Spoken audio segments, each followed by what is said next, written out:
that a lot of the things that we used to believe in marketing, advertising and public relations and social media, a lot of that stuff doesn't work as well as it used to. Right.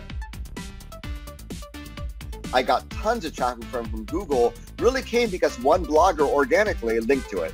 And that blogger had a lot more, bigger audience than I did and more Google authority. So instead of going for quantity, go for quality. There are also humans that influence them, and those humans are not just the famous people in the industry.